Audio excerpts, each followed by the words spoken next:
Y este es muy importante porque vemos lo que dice, que muchos quieren saber cuál es la voluntad de Dios para nuestra vida, ¿no? ¿Cuál es la voluntad de Dios para nuestra vida? ¿Cuál es la voluntad de Dios para nuestra vida? ¿Cómo sé cuál es la voluntad de Dios para nuestra vida? Entonces vamos a hablar, como estamos en este estudio de descubrir, vamos a hablar acerca de descubrir la voluntad de Dios. Descubrir la voluntad de Dios. Entonces Dios promete guiarnos en todas las situaciones para que podamos hacer su voluntad. Y nos damos cuenta de que cuando vamos a tomar decisiones, si venimos a la palabra de Dios en oración y seguimos todos los reglamentos y los principios básicos de la Biblia, lo que Dios nos dice, nos va a ir bien. A pesar de que a veces sea difícil, nos va a ir bien. Porque sabemos que a los que aman a Dios, todas las cosas nos ayudan para bien. Pero cuando queremos saber cuál es el propósito de Dios específico para nosotros, ya sea con respecto al trabajo, ya sea que debamos enfrentar, lo primero que debemos hacer es ¿qué? Orar, ¿no? Orar. Y ese es un hábito que como cristianos debemos hacer. Orar. Siempre por cualquier cosa, cualquier decisión. Yo creo que otra vez lo habíamos hablado de si antes de entrar a una puerta, a una entrevista, ora en ese momento, ¿me entiendes? Señor, toma control de este momento, ¿me entiendes? Porque eso nos demuestra que tú estás dependiendo en Dios. Pero a veces andamos con el corre-corre que dice, si no entro, entonces ya. Pero siempre lo mejor como cristiano es orar. Y Jesús hizo lo mismo, Él hizo esto. Todo el tiempo el Señor Jesús oraba. Siendo Dios en la carne, Él oraba. Él dependía del Padre. Él dependía completamente en su humanidad. Sabiendo que estaba a punto de ser traicionado.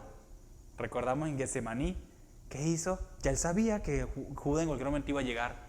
Y le iba a decir, aquí viene el que me entrega. Entonces, Él sabiendo eso, que iba a ser traicionado y que el resultado sería el sacrificio por nuestros pecados, ¿qué hizo? Oró para que Dios no le hiciera pasar por ello. Aún así Jesucristo. ¿Se acuerdan cuando estaba en Getsemaní que dijo? Señor, si es posible, ¿no? Vayan conmigo. Lucas capítulo 22. Vamos a leer esta historia preciosa.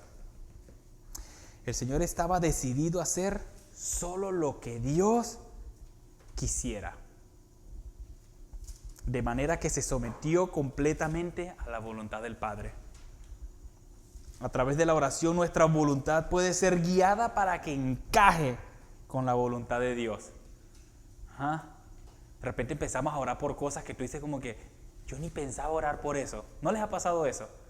Yo he estado en el baño, ¿no? Y de repente me llega alguien a la mente. Y yo como que, ¿por qué yo estoy pensando en esta persona? Bueno, Señor, bendícelo, debe estar. Lucas 22. Lucas capítulo 22. Y esto es lo que lleva a la oración. Una oración constante siempre te va a llevar ese espíritu de oración. Orad sin cesar. Ese espíritu de oración siempre te va a llevar a alguien en tu mente. Tú de repente vas viendo, como por lo menos cuando yo era camionero y todo el tiempo les hablaba de que yo andaba en el camión. Estoy seguro que muchos cada vez que miraban un camión decían como que, ay, Señor, proteja al hermanito, no vaya a andar de loco por ahí manejando en el teléfono. ¿Sí me entienden? Entonces siempre algo como que activa ese momento. El Espíritu Santo empieza a poner cosas en tu mente cuando tienes un espíritu de oración. Pero mire, vayan conmigo al versículo 39 y lo vamos a leer. Dice, amén, 22:39, y saliendo se fue como solía. Clave, palabra clave. Si la tienes en tu Biblia, tienes un lápiz y rayas la Biblia. Hay muchos, yo conocí personas que no les gusta rayar la Biblia, lo ven así sagrado y dicen, no la puedo rayar. Bueno, si se hace más práctico cuando comienzas a conocer, no, hombre, tú ves la Biblia, a mí me parecen así brochazos. Hay unos que agarran el libro de Romanos y dicen, no, yo todo le hago highlight, porque todo es muy importante, ¿me entiendes? Dice, como solía, él saliendo se fue como solía al monte de los olivos, y sus discípulos también le siguieron. ¿Ves? Cuando llegó a aquel lugar, les dijo, orad, que no entréis en tentación. Y él se apartó de ellos a distancia como de un tiro de piedra. Y puesto de rodillas, oró. Bueno, esta distancia es como que tú agarras una piedra y tú la tiras hasta donde cayó, hasta allá se fue el Señor Jesús, ¿me entiendes? Apartado de ellos. ¿Y qué hizo? Se arrodilló. Se arrodilló y oró, diciendo, Padre, si quieres, ¿ves? ¿Qué está haciendo aquí? Está hablando tu voluntad, Dios. si quieres, pasa de mí esta copa. ¿De qué nos habla la copa? Simbología. Bíblica, una copa es ira. Cuando veamos la copa, 7 copas fueron derramadas, la ira de Dios. Entonces le está hablando, si quieres, pasa de mí esta copa. ¿Cuál era? La ira de Dios, caer sobre el pecado, sobre nosotros, sobre Él. Pero no se haga mi voluntad, sino la tuya. Y se le apareció un ángel del cielo para fortalecerle. ¿Sabe que muchos dicen que la batalla del Señor, o sea, teológicamente cuando venimos, de que la batalla de Jesús con Satanás se ganó en Getsemaní? Que no se ganó en la cruz en sí ya, sino en Getsemaní. Cuando tú vienes, cuando la tentación se te presenta, tú vences, cuando tú en oración vences la tentación, antes de que suceda. Ponte a ver eso, cada vez que se presenta una tentación en tu vida, ora cuando eso se está presentando y tú vas a ver qué vas a vencer. Y si no oras, pues vas a caer. Y después dices, ¿por qué caí? Porque el espíritu estaba dispuesto, pero la carne es débil. Y estando en agonía, agonía, oraba más intensamente.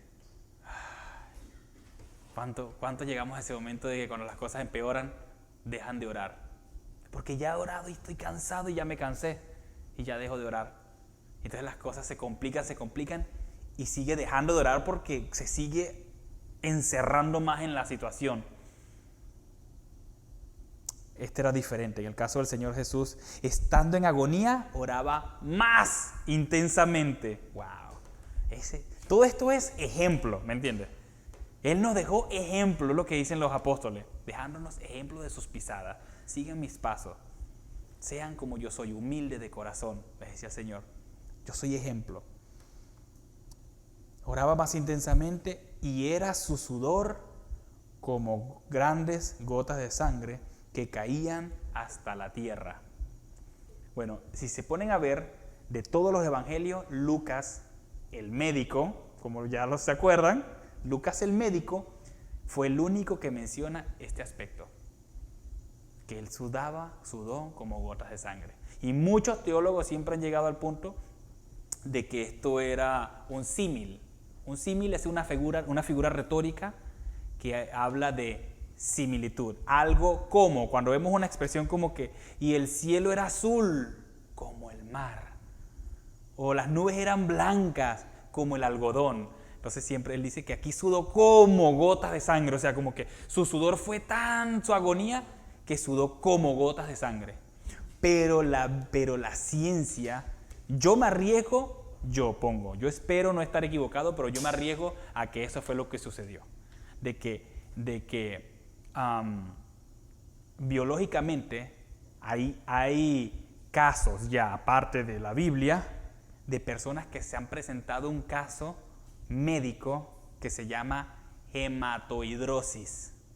Hematoidrosis es cuando las personas sudan sangre, literalmente. Les sale sangre de los poros. De los poros les sale sangre. No sé si han visto La Pasión de Cristo. Ellos hicieron mucho ese énfasis de que cuando él se veía como sudado sangre, ¿me entiendes? Entonces, para que vean que no les estoy mintiendo, métanse en internet y busquen hematoidrosis con H, hematoidrosis. Y eso se llama cuando una persona está en un punto de agonía, cuando el estrés está que sudas gotas de sangre. O sea, imagínate el punto de que el Señor Jesucristo estuvo. Como gotas de sangre caían hasta la tierra. Hay otros, he conocido teólogos que dicen que no, que era un símil, todavía lo siguen creyendo. No, que el sudor fue como gotas de sangre, o sea, sudó tanto. Pero bueno, cuando se levantó de la oración y vino a sus discípulos, los halló durmiendo a causa de la tristeza. ¿Ah? Mira, ahí estamos muchos discípulos, ¿no? En vez de estar orando, ¿qué estaban haciendo? Durmiendo. ¿Pero por qué? Porque estaban tristes. Entonces fueron arropados por las circunstancias. Y les dijo, ¿por qué dormís? ¿Por qué están dormidos? Levantaos y orad para que no entréis en tentación. Qué difícil eso. Así que ese es el primer punto que quiero que anoten, y es orar la Biblia. Orar la Biblia. ¿Qué quiere decir esto? Cuando oramos la palabra de Dios. Si tú no tienes versículos en tu mente, en tu corazón grabado, no vas a orar la Biblia nunca. Nunca. Siempre vas a hacer oraciones que ves en el Facebook, Diosito, líbrame del mal, y oraciones que son muy bonitas. Son bonitas. Yo las veo y digo, ay, yo quisiera orar así como esos oradores, ¿no? Pero ¿qué dice? De que cuando ellos oraban la palabra de Dios. Cuando yo le digo, Señor, líbrame de todo mal, Señor, aunque yo ande en valle de sombra de muerte, aunque ande en circunstancias difíciles, aunque esté a punto de morir y enfermo, no temeré mal alguno, porque tú estás conmigo. Y tú dices, wow, eso me hizo sentir mejor, porque yo sé que tú eres mi fortaleza y tú eres mi torre fuerte, y yo alzaré mis ojos a los montes, de donde viene mi socorro. Mi socorro viene del Señor que hizo los cielos y la tierra. Y dices, wow. Y tú oras por alguien así, tú dices, esa oración estuvo bien bonita, ¿verdad? Y tú dices, bueno, yo no la inventé, esa es la palabra de Dios. Pero cuando tú oras muchas palabras y mucha palabrería y no dices nada, entonces la gente como que, ¿sí me entiendes? Mueven emociones, pero de eso no se trata. Es el poder que hay en la palabra de Dios. Entonces el primer punto fue orar la Biblia. El segundo punto que vamos a tocar es investigar las Escrituras. Investigar las Escrituras. Con frecuencia la Biblia es el medio que Dios utiliza para guiarnos. Al leerla nos iremos familiarizando con sus propósitos. Sin embargo, habrá momentos en los que hay pasajes en particular que nos hablan. Tú estás así de que estás leyendo un versículo y de repente empiezas a leer y no encuentras nada, ¿me entiendes? Tú, muy bonita historia, y tú, ay, gloria a Dios, y de repente encuentras algo que, ¡pah!, como que agarra y como que se sale del libro y te da una cachetada y tú, ay, esto era para mí. O lo estás viendo, o de repente era para alguien que tú conoces y tú dices, y agarras el teléfono y te le mandas un mensaje y le dices, mira, este mensaje lo encontré, esto era para ti, ¿me entiendes? Y esta persona, yo no entiendo cómo yo necesitaba esa palabra. En vez de decirle, Dios te va a prosperar, tú le mandas esa palabra y esa persona dice, era exactamente lo que yo necesitaba. ¿No les ha pasado eso? A ver. ¿Viste? Gloria a Dios. No sé si ve que el poder de la palabra de Dios, es cuando lo hacemos, hubo gozo en ti, ¿no? Y propósito, ¿no? Dice, bueno, ¿qué me queda? O sea, ambas, luego nos mandan las cositas así de la Biblia, y curiosamente, esa mañana estábamos leyendo las dos, Salmo 127, y ella me manda, y yo digo, ay, ¿qué crees que era lo que estaba yo leyendo? En ese momento, Pero y te trajo gozo, ¿no? Sí. No se siente algo como que, ay, no puedo creer cómo Dios me usó. Eso no lo hiciste tú, eso lo hizo Dios en ti.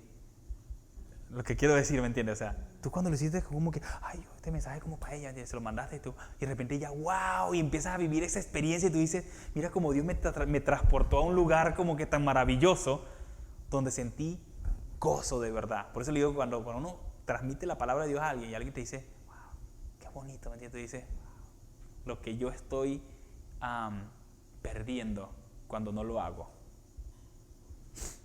Entonces, parece ajustarse estas palabras que a veces nos encontramos, parecen ajustarse directamente a nuestra situación. Puede ser una palabra de desafío para cambiar algo a veces, o una palabra de aliento, ¿ves? A veces nos encontramos esas palabras así que decimos como que, no me gusta, ¿me entiendes? Cuando dice Dios que tienes que hacer algo que no te agrada, que tienes que dejarlo. Y tú, no, pero si Dios lo dice, claro que sí, tengo que hacerlo. Y dice, por la mañana, y tú empiezas a decir, en la madrugada buscaré tu presencia. Y dices, ay, pero yo me levanto con mucho sueño, ¿no? Es un desafío, ¿me entiendes? Y Dios dice, claro que sí, porque ahí es donde ves el poder de Dios manifestado. En ese momento de silencio en la mañana cuando te levantas, tú dices, en serio, esta palabra, ahora sí voy a mi día, ¿me entiendes?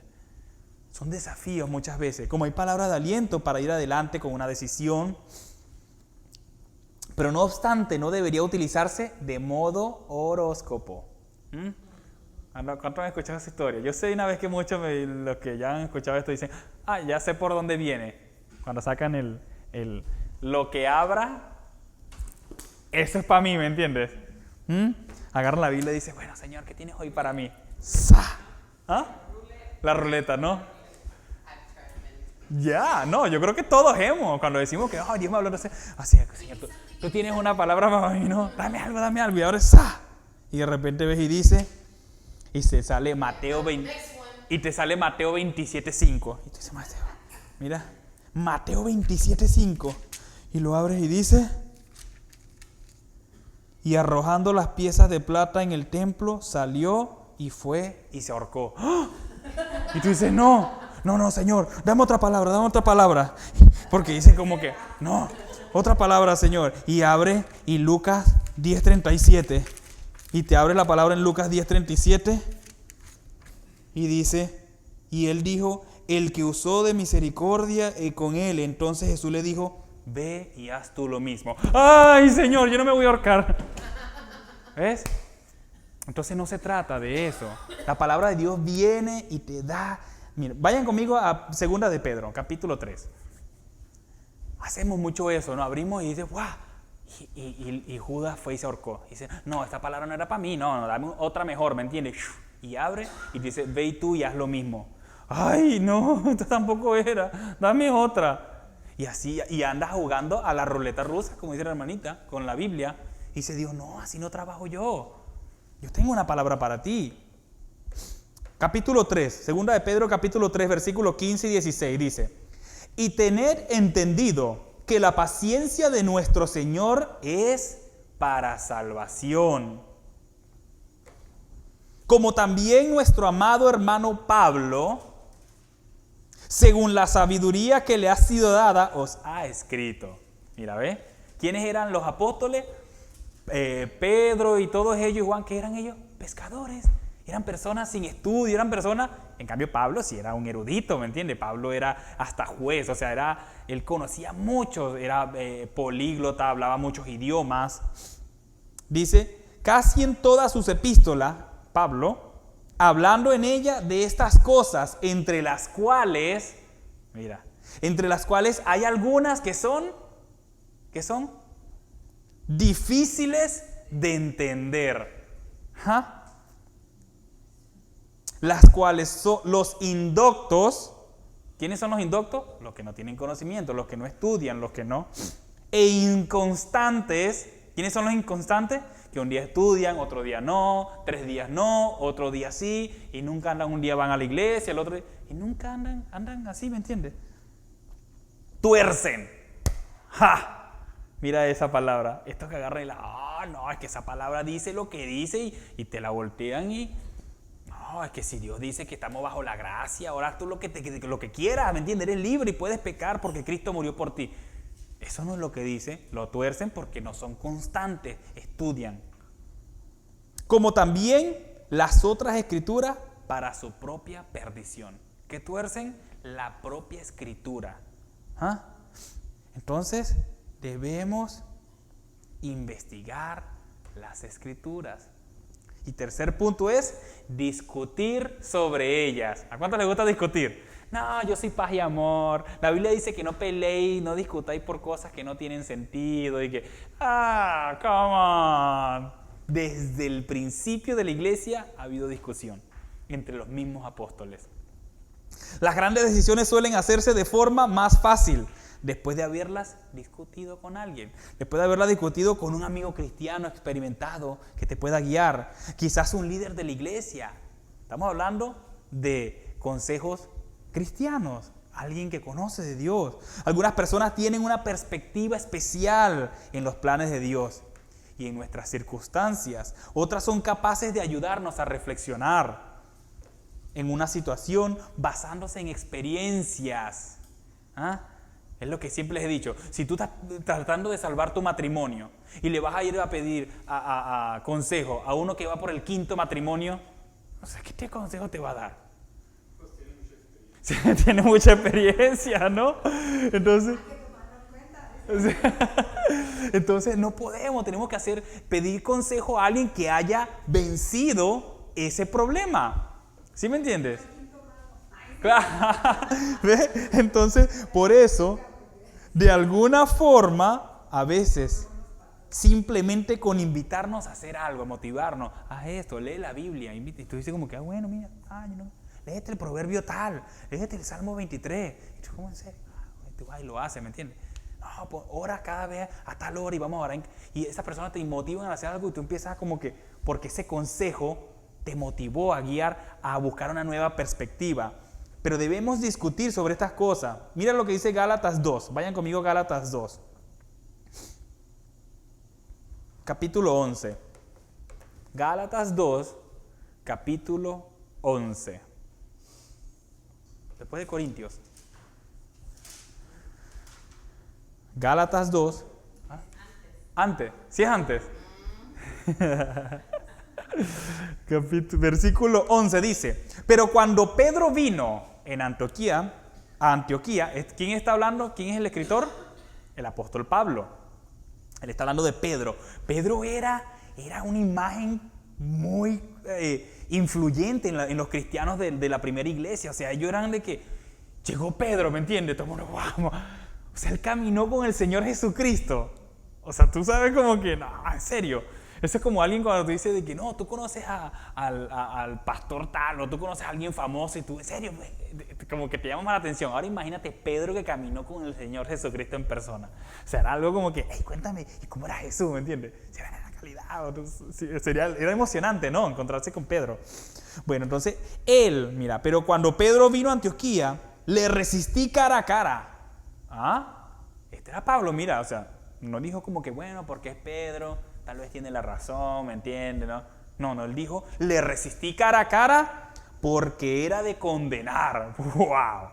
Imagínate, vamos a ver qué era de condenar. Versículo 12. Pues antes que viniesen algunos de parte de Jacobo, ¿quién era Jacobo? Santiago, el apóstol encargado de la iglesia en Jerusalén. Comía con los gentiles. O sea, Pedro comía con los gentiles. Estaba, mire, todos los gentiles, no hay problema, porque él conocía la gracia de Jesús, de que el evangelio era para todo aquel que creyese. No era nada más para los judíos, para el judío primeramente, pero también al griego, o sea, a todos los gentiles. Comía con los gentiles, pero después que vinieron, o sea, los de Jacobo, se retraía y se apartaba. Porque tenía miedo de los de la circuncisión. ¿Quiénes eran estos? Los judíos, los que vivían bajo la ley y todo esto, ¿verdad? Que era, eso es así como cuando estás tú con tus amigos, los del mundo, y entonces vienen los cristianos, y tú como que, no, yo no los conozco, yo no sé. Sí. Andas como que de allá y para acá, como que, ¿por qué no eres quien eres? ¿Me entiendes? No puedes venir tú prácticamente, prácticamente, ¿me entiendes? Prácticamente dos caras.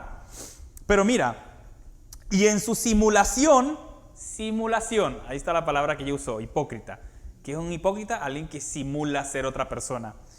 Participaban también los otros judíos, ¿ves? Habían otros judíos que hacían lo que Pedro, ¿qué hacían? Estaban con los gentiles también, wow, el evangelio es para todos. Y cuando llegó Jacobo, los de Jacobo y eso, no, tampoco, yo no, ellos gentiles, no, ¿sabes?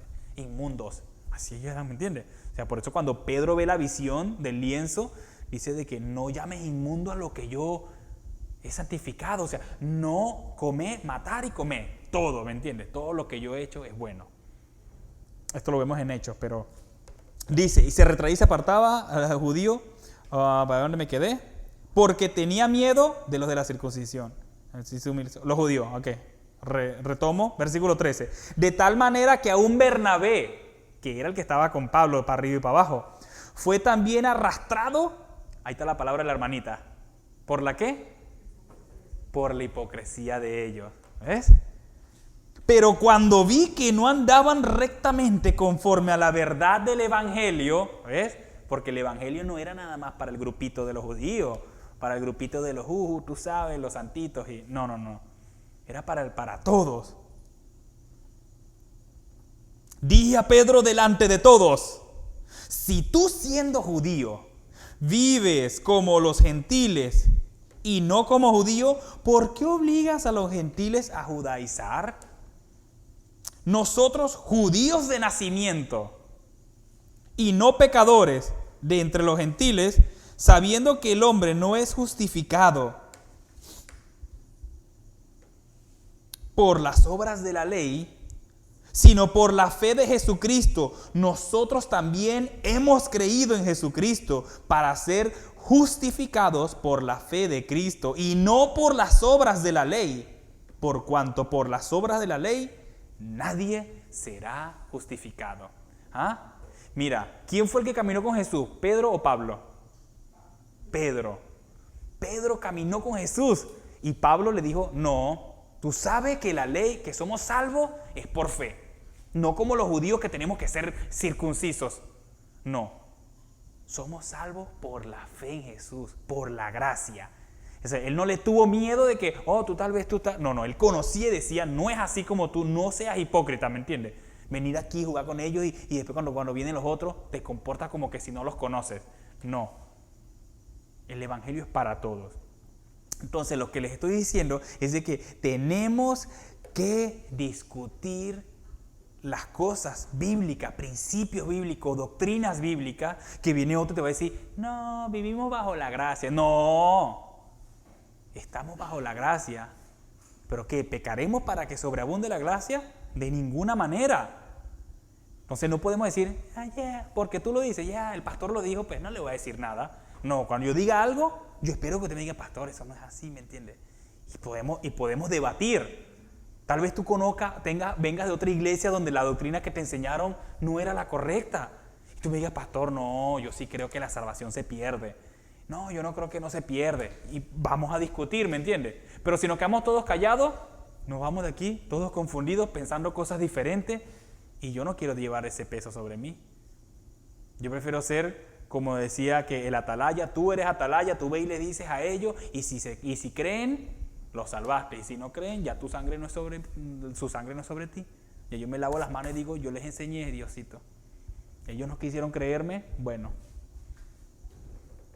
Y por último, debemos tomar una decisión. Tomar una decisión. Tomar una decisión. Cuando llega el momento de tomar una decisión, es posible que pueda quedar alguna duda en nuestra mente. Casi 100% que tomamos una decisión y decimos, ¿y si no es lo correcto? Ay, Señor, ¿y si después viene el juicio porque no hice lo que debía? Bueno, esto puede ocurrir por varias razones. Nuestro conocimiento incompleto de la situación. ¿Tú conoces todo? No, Dios lo conoce todo.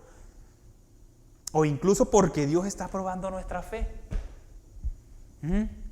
y nuestro amor por Él. Y a veces como que tenemos que pasar por algo difícil cuando dice, toma la decisión, pues. Ya yo te he dado las herramientas, te he dado todas las pruebas, te he dado las pistas y tú no las has querido agarrar. Ahora toma la decisión y vas a ver las consecuencias. Toma lo que va a pasar y te voy a probar y vas a ver. Y aunque te duele un poquito, te voy a formar mejor. Y vas a pasar esa prueba y la que viene después es la bendición. Pero te tienes que aguantar. A nadie le gusta eso, ¿verdad? La que me tengo que aguantar, no. No existe ninguna regla infalible. No obstante, si la duda persiste, es mejor no actuar en la forma correcta, en esa forma. Con frecuencia, los cristianos, aunque no siempre, experimentan un sentido de paz. Siempre hemos hablado de eso. De que cuando tú tomes una decisión, si tú no tienes paz en lo que hiciste, esa decisión fue incorrecta, ¿me entiendes?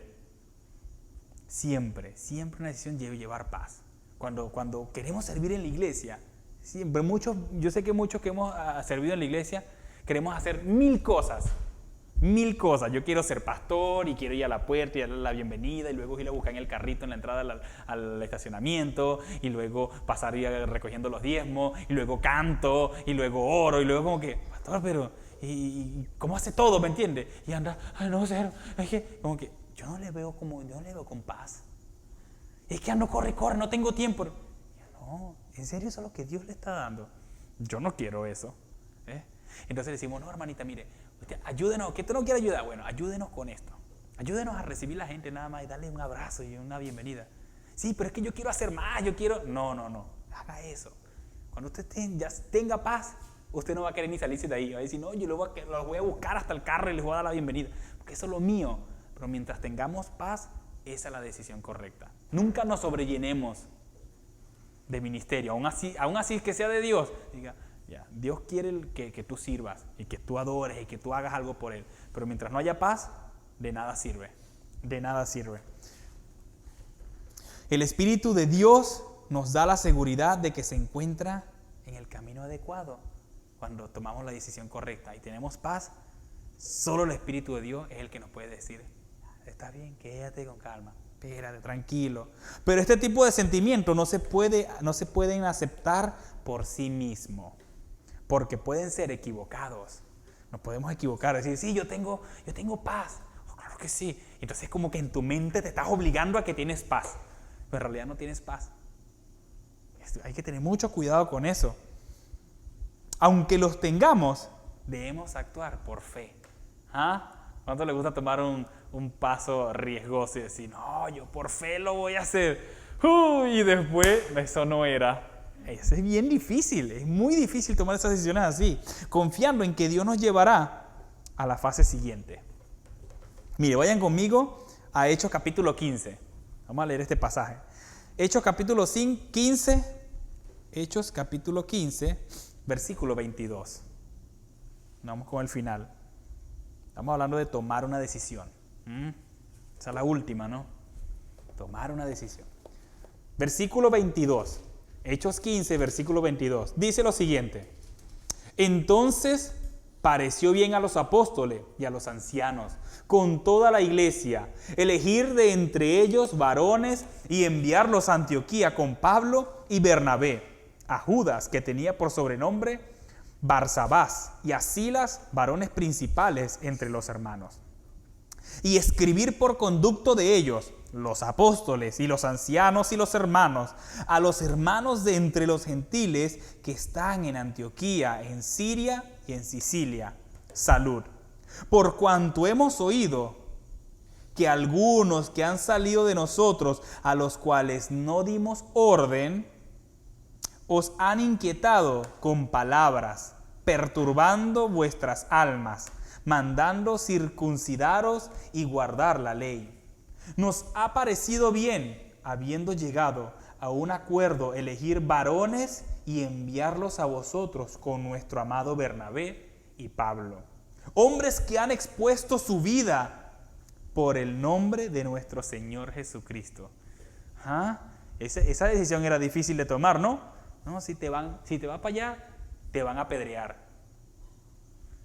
No, nosotros ya tomamos la decisión y vamos a ir. Así era, ¿no?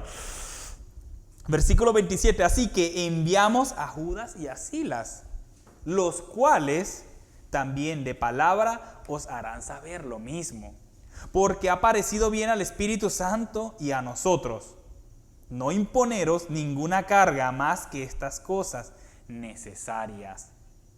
Versículo 29. Aquí viene el mandamiento para los gentiles. Es el hecho de que, ¿dónde está el sábado ahí?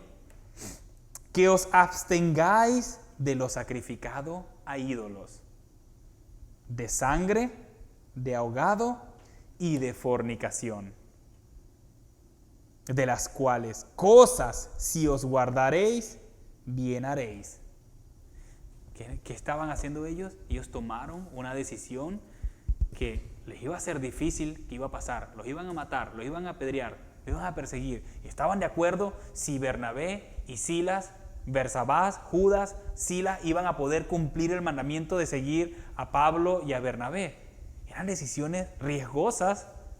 Saber si lo iban a mandar y estos después se iban. Como Marcos, que después cuando llegó el momento de la dificultad dijo, no, ¿sabes qué? Yo me voy. Y Pablo se enojó y le dice, yo no me voy con Marcos para nada y me llevo, y se fue con Silas. Y era entonces Marcos, como era su sobrino, dijo, no, yo me voy con Marcos. Y después al final que vemos que Pablo le dijo que era muy necesario que Marcos viniera porque era muy necesario para el ministerio. Pablo entendió, por mucho que se enojó, de enojón, después dijo, no, así es muy necesario para el ministerio. Entonces todos tenemos esos momentos. Así que debemos tomar una decisión. Después de todo que tengamos, después de orar la palabra de Dios, conocer la palabra de Dios, guardarla para poder orar en ella. Después de decir que tenemos que investigar las Escrituras, después de decir que tenemos que discutir sobre ellas, tenemos que tomar una decisión. Es difícil, muy difícil conocer la voluntad de Dios si no leemos la palabra. si no venimos a la palabra de Dios, si no oramos en ella, si no la escudriñamos, si no la investigamos, si no la discutimos, no vamos nunca a conocer cuál es la voluntad de Dios. Y vamos a andar así sin paz en ningún lado, todo el tiempo. ¿Qué hacemos? No sé qué hago, ¿para qué voy a la iglesia? Debemos tomar una decisión. Y esa es la única. Mira lo que dice en Colosenses 1:9, dice: por lo cual también nosotros, desde el día que lo oímos, no cesamos de orar por ustedes y de pedir que seáis llenos del conocimiento de su voluntad, en toda sabiduría e inteligencia espiritual. ¿De qué pedimos por los hermanos? Dios, prospéralo. Señor, dale salud. Ay, Señor, arregla su trabajo. Ay, Señor, resuelve su familia, su problema. Ay, Señor. Y nunca oramos para que Dios revele su voluntad a ellos, que les dé sabiduría, que les dé conocimiento. ¿Qué decía Dios en el Antiguo Testamento? Mi pueblo perece por falta de conocimiento. No conocen de Dios, se pierden la voluntad de Dios y se pierden. Debemos conocer la palabra de Dios. Y por eso es que estamos aquí, como lo vemos, que estamos como en un salón de clase, porque queremos conocerle. Y la única manera de conocerle es estudiando, tratar de investigar, escudriñar. Help me with the lights.